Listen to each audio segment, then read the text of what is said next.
والسلام کے گستاخوں کو گویا کہ ام المومنین عائشہ صدیقہ کو اپنے بہتان کا غصہ پیچھے چلا گیا اور رسول اللہ علیہ السلام کے گستاخوں کو جواب دینے کی وجہ سے حضرت حسان کا ادب اور محبت آ گئی۔ نعرہ تکبیر،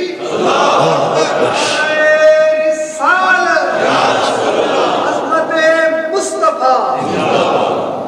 اور جو رسول اللہ علیہ السلام کے گستاخوں کو جواب دیتا ہو نا سختی سے، وہ جھگڑالو اور لڑاکا نہیں ہوتا بلکہ وہ فاروق اعظم ہوتا ہے رضی اللہ تعالی عنہ۔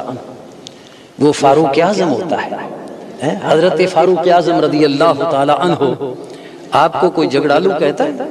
تفسیر روح البیان میں ہے کہ حضرت فاروق اعظم رضی اللہ تعالی عنہ کو کسی نے بتایا کہ فلاں مسجد کا جو امام ہے وہ فجر کی نماز میں ہمیشہ سورہ عبس پڑھتا ہے۔ کون سی سورت پڑھتا ہے؟ عبس۔ یہ فاروق اعظم کو کسی نے بتایا۔ آپ نے فرمایا اچھا، وہ جو فجر کی، اب سورہ عبس قرآن ہے اور فجر کی نماز میں قرآن پڑھتا۔ فاروق اعظم نے فرمایا وہ جو سورہ عبس روزانہ پڑھتا ہے نا، اس کا مطلب ہے کہ وہ حضور کی بے ادبی اور گستاخی سے راضی ہوتا ہے، اور وہ اس میں چونکہ بظاہر عتاب ہے، اس عتاب کو پڑھ کر وہ اپنے دل کو خوش کرتا ہے۔ فاروق اعظم تلوار لے کر گئے اور اس کا سر اڑا دیا۔ فاروق اعظم کے پاس اور کوئی دلیل نہیں تھی اس کے منافق ہونے کی، اس کے سوا کوئی اور دلیل نہیں تھی، صرف یہ دلیل تھی کہ وہ جو سورہ عبس پڑھتا ہے اس کا مطلب ہے کہ وہ رسول اللہ علیہ السلام کی بے ادبی کر کے خوش ہوتا ہے۔ فاروق اعظم نے ہمیں بتا دیا کہ جو حضور کی بے ادبی سے خوش ہو وہ منافق ہے، جو حضور کی محبت اور عظمت سے خوش ہو وہ مومن ہے۔ نعرہ تکبیر، نعرہ رسالت، نعرہ تحقیق، نعرہ حیدری، نعرہ غوثیہ، میدان مقدس پاکستان، فیض رضا۔ یہی فاروق اعظم ہے رضی اللہ تعالیٰ عنہ کہ جن کے پاس جھگڑا کرنے والے دو آدمی آ گئے، ایک مومن ہونے کا دعوے دار تھا، ایک یہودی تھا، اور حضور کا فیصلہ یہ نام نہاد مومن نے نہیں مانا۔ فاروق اعظم کے پاس آیا تو اس یہودی نے اتنا بتا دیا کہ جی یہ جھگڑا ہمارا حضور علیہ السلام کے پاس پیش ہوا، آپ نے میرے حق میں فیصلہ کیا تھا، اور یہ ایسا مومن ہے جس نے نبی کریم علیہ السلام کا فیصلہ نہیں مانا۔ فاروق اعظم نے صرف اتنا پوچھا اس نام نہاد مومن سے کہ ایسے ہی ہے؟ اس نے کہا جی ہاں ہے تو ایسے۔ آپ نے فرمایا پھر ٹھہرو میں فیصلہ کرتا ہوں۔ تلوار لے آئے، اس کو قتل کر دیا۔ فاروق اعظم کے پاس کوئی اور دلیل نہیں تھی اس کے منافق ہونے کی سوائے اس کے۔ اچھا، اس کی برادری آئی، اس کے دوست آئے، کہنے لگے جی دیکھو اس نے، فاروق اعظم نے ہمارا آدمی قتل کر دیا ہے، مومن ایک کو مار دیا ہے، مسلم کو مار دیا ہے۔ فاروق اعظم کہتے ہیں یا رسول اللہ میں نے مومن کو نہیں مارا، میں نے مومن کو نہیں مارا۔ تو اللہ تعالیٰ نے آیہ مبارکہ نازل فرمائی فَلَا وَرَبِّكَ لَا يُؤْمِنُونَ حَتَّى يُحَكِّمُوكَ فِي مَا شَجَرَ بَيْنَهُمْ۔ محبوب تیرے رب کی قسم جو تیرا فیصلہ نہ مانے وہ مومن ہے۔ فاروق کا معنی کیا؟ فرق کرنے والا۔ مومن اور منافق کا فرق تو فاروق اعظم نے بتا دیا۔ الحمدللہ امام اہل سنت اعلی حضرت فاضل بریلوی رحمت اللہ تعالی علیہ، آپ کو جب اللہ تعالیٰ کسی سے کام لینا چاہتا ہے نا تو اس کو ذہانت حافظہ دیتا ہے۔ ہم جب ذکر کرتے ہیں کہ آپ 4 سال کے تھے تو قرآن پڑھ لیا، آپ 14 سال کے تھے تو اپنے علوم دینیہ سے فارغ ہو چکے تھے، تو لوگ کہتے ہیں یہ مبالغہ آرائی ہے۔ نہیں بھائیو، مبالغہ آرائی نہیں ہے۔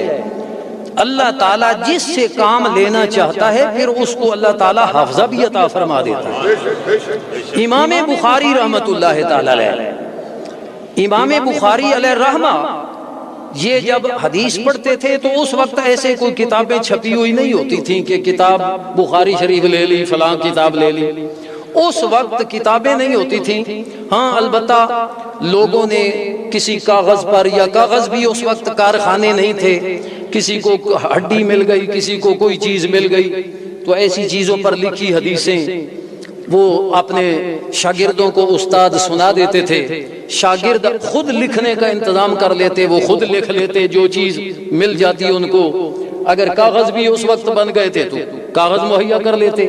سارے طالب علم وہ حدیثیں جو استادوں سے سنتے لکھ لیتے، امام بخاری لکھتے نہیں تھے۔ تو دوستوں نے، ساتھیوں نے کہا کہ یہ محمد بن اسماعیل ایسے اپنی زندگی برباد کر رہا کہ صرف سن لیتا ہے، لکھتا ہے نہیں، تو اس کا کیا فائدہ، یہ بھول جائیں گی حدیثیں۔ تو جب ساتھیوں کا تانا امام بخاری نے سنا، فرمایا لاؤ نا جو تم نے لکھا ہے ذرا سامنے رکھو۔ وہ انہوں نے لکھا ہوا سامنے رکھا، امام بخاری نے جو انہوں نے پڑھا لکھا تھا وہ سارا سنا دیا انہوں۔ تو یہ ذہن اور حافظہ کس نے دیا؟ اب یہ کوئی مان سکتا ہے ایسے؟ امام بخاری علیہ رحمہ بغداد میں آئے، محدثین امتحان لینے کے لیے آ گئے، 100 محدث، ایک ایک حدیث انہوں نے ذمہ لا لی، متن اور سند، اور وہ ایک سناتا ہے، دوسرا سناتا ہے، تیسرا سناتا ہے، 100 نے سنا دی، امام بخاری سنتے رہے۔ اب ایک کی بات سنیں، جب دوسرے کی سنیں تو پہلے کی بھول جاتی ہے، جب تیسرے کی سنیں تو دوسرے کی بھول جاتی ہے۔ اب 100 آدمیوں کی حدیثیں امام بخاری نے سنی، اور آخر میں فرماتے ہیں کہ تو نے یہ حدیث پڑھی تھی، متن یہ اور سند یہ، اس متن کی یہ سند ہے اور اس سند کا یہ متن ہے۔ دوسرے کو، تیسرے کو، 100 کے 100 کو بتا دیا کہ تمہاری حدیث کا متن یہ ہے اور اس کی سند یہ حافظہ کس نے دیا امام بخاری کو؟ اللہ تعالیٰ نے دیا۔ وہ اللہ تعالیٰ جس نے امام بخاری علیہ رحمہ کو یہ حافظہ دیا، امام اہل سنت سے بھی تو کام لینا تھا نا۔ اور الحمدللہ جس طرح وہ علوم کا خزانہ تھے، اللہ تعالیٰ نے علوم سے بھی زیادہ محبوب کی عشق و محبت عطا فرما دی۔ کیسی پیاری محبت اللہ نے عطا فرمائی۔ جب حج سے واپس آتے ہیں نا تو ہار ڈالے گئے پھولوں کے، تو فرماتے ہیں پھول کیا دیکھوں میری آنکھوں میں، دشت طیبہ کے خار پھرتے ہیں۔ دشت طیبہ کے، دشت جنگل کو کہتے ہیں، اور یہ دیکھیے پھول میں تو خوشبو ہوتی ہے نا، گلاب کا ہو، چنبیلی کا ہو، خوشبو ہوتی ہے، دل مائل ہوتا ہے، لیکن جو پھول اپنا گلاب کا بھی کانٹا ہے نا اس میں خوشبو نہیں ہے، یا چنبیلی کا کانٹا ہے اس میں خوشبو نہیں، اس میں تو تکلیف ہے، چبھے گا تو تکلیف دے گا۔ لیکن امام اہل سنت کتنے عاشق تھے، ان کے نزدیک طیبہ کے جنگل کے کانٹے ان پھولوں سے زیادہ قیمتی تھے، اور وہ کانٹے نگاہوں میں تھے، ان پھولوں کی طرف دیکھنے کو جی نہیں چاہ رہا تھا۔ تو جو طیبہ کے دشت کے کانٹوں سے اتنی محبت کر رہے تھے، مدینہ والے سے کتنی محبت ہوگی، کتنا عشق ہوگا ان کو رسول اللہ علیہ السلام۔ میں ایک عرض کر کے، شاید وقت بھی میرا کافی ہو گیا، ہمارے کچھ جو علماء ہیں نا، جب یہ دیابنا وہابیہ کا نام لیتے ہیں تو مولوی مولوی کہتے ہیں۔ یہ بھائی لفظ مولوی کا معنی ہے اللہ والا، لفظ مولوی کا معنی کیا ہے؟ اللہ والا، اور کسی کو پہلے اللہ والا کہہ کے پھر اس کی مذمت کرنا یہ تو ٹھیک نہیں ہے۔ نجدی وہابی وہ عالم تو ہو سکتے ہیں لیکن مولوی نہیں ہو سکتے۔ مولوی تو ہر مولوی وہ ہے جو رسول اللہ کا غلام ہے، وہ عالم ہو یا نہ ہو۔ یہ ہمارے عوام بھائی بھی وہ جی مولوی ایسے مولوی ایسے، لفظ مولوی کا معنی تو سمجھو کیا ہے۔ مولوی کا معنی ہے مولا والا، اللہ والا۔ جس کو اللہ والا کہہ دیا اس کو برا مت کہہ، اور جو برا ہے وہ اللہ والا نہیں ہے، وہ شیطان والا ہے۔ اولئک حزب الشیطان، وہ شیطان کی جماعت ہے۔ وہ نجدی ہیں، وہ نجدی ہیں۔ اسی طرح کبھی لفظ ملا، یہ آپ نے دیکھا نہیں، مولانا جامی جیسے آدمی کو ملا جامی کہتے تھے، ملا جلال، ملا میر زاہد، یہ ملا بہت بڑے علامہ کو کہا جاتا تھا۔ یہ انگریز نے لفظ ملا اور لفظ مولوی کو بدنام کر دیا اور ہمیں ایسا رواج دے دیا، اور شیطان نے لوگوں کی زبانوں پر یہ لفظ لایا کہ یہ لفظ بے ادبی اور گالی بن جائے، ورنہ ملا اور مولوی یہ تو بڑا اچھا لفظ ہے، اور نجدی وہ نجدی ہے، اس کے لیے یہ نجدی ہی کافی ہے۔ اندھے نجدی دیکھ لے قدرت رسول اللہ، سورج الٹے پاؤں پلٹے چاند اشارے سے ہو چاک، اندھے نجدی دیکھ لے قدرت رسول اللہ کی، اندھے نجدی دیکھ لے قدرت رسول اللہ۔ وہ نجدی ہیں جن کے بارے میں رسول اللہ علیہ الصلوۃ والسلام نے اس نجد کے لیے دعا ہی نہیں مانگی۔ ابھی یہ گستاخ ٹولہ پیدا ہوا ہی نہیں تھا، پہلے ہی رسول اللہ، بخاری میں موجود ہے، آپ یمن والوں کے لیے برکت کی دعا فرماتے ہیں، شام والوں کے لیے برکت کی دعا فرماتے ہیں، اللہم بارک لنا فی یمننا، اللہم بارک لنا فی شامنا۔ نجد کا ایک آدمی ہے، وہ کہتا ہے یا رسول اللہ نجد کے لیے بھی دعا کر دو۔ حضور علیہ السلام نے دعا نہیں کی، انکار بھی نہیں کیا۔ آپ نے دوسری بار پھر دعا مانگی، اللہم بارک لنا فی یمننا، اللہم بارک لنا فی شامنا۔ تو وہ نجد کا آدمی کہتے ہیں حضور ہمارے لیے بھی دعا مانگو۔ آپ نے نہیں مانگی، انکار بھی نہیں کیا۔ تیسری بار حضور علیہ السلام نے پھر دعا مانگی، اللہم بارک لنا فی یمننا، اللہم بارک لنا فی شامنا۔ یہ بخاری شریف کی حدیث ہے۔ تو اس نے پھر کہا حضور نجد کے لیے بھی دعا کر دو، تو حضور علیہ السلام نے اب فرمایا، اب بتاؤ اس حدیث میں کتنی بار حضور نے دعا کی؟ صلی اللہ علیہ وسلم 3 بار۔ یہ کتنی حدیثیں ہیں کہ حضور علیہ السلام کم از کم 3 بار دعا فرماتے تھے، کبھی 5 بار بھی دعا فرماتے تھے، کبھی اس سے بھی زیادہ بار دعا فرماتے تھے، بار بار دعا فرمانا یہ حضور علیہ السلام کی سنت ہے۔ اور نجدی کہتے ہیں جنازہ دعا ایک بار جو مانگ لی تو دوبارہ کیا ضرورت ہے؟ اب پاگل رسول اللہ علیہ السلام تو 3 بار دعا مانگتے تھے۔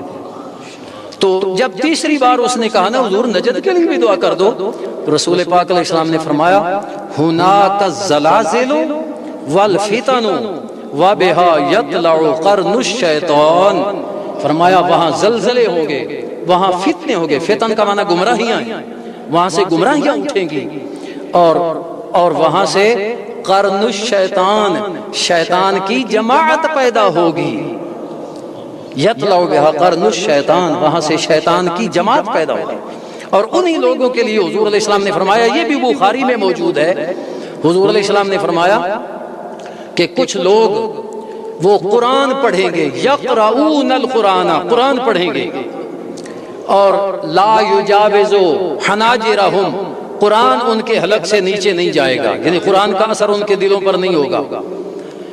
یحقر احدکم صلاتہ مع صلاتہم، فرمایا تم اپنی نماز کو ان کی نماز کے سامنے حقیر جانو گے، اور تم اپنے روزے کو ان کے روزے کے سامنے حقیر جانو گے۔ معلوم ہوا وہ اچھی طرح قرآن بھی پڑھیں گے، نمازی بھی بڑے اچھے ہوں گے، روزے دار بھی بڑے اچھے ہوں گے۔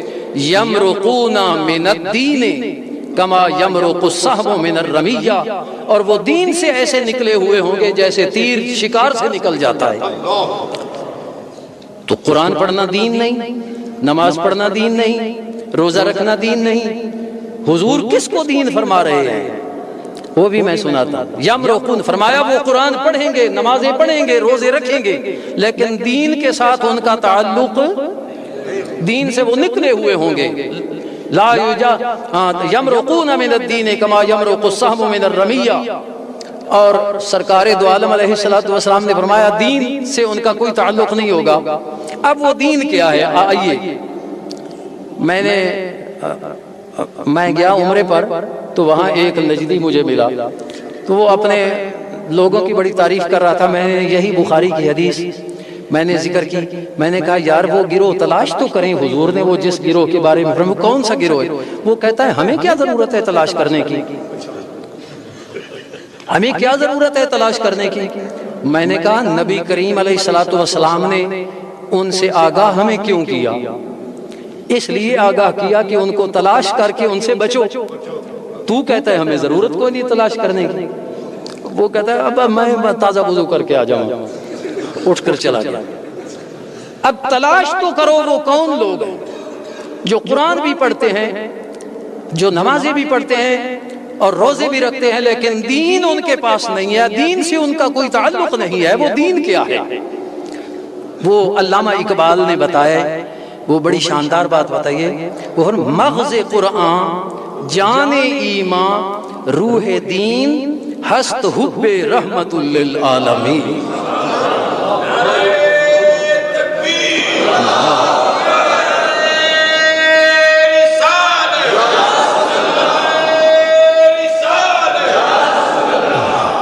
یہ رسول اللہ علیہ السلام کی محبت ہی دین ہے، حضور کی محبت ہی ایمان۔ لا یؤمن احدکم حتی اکون احب الیہ من والدہ وولدہ والناس اجمعین۔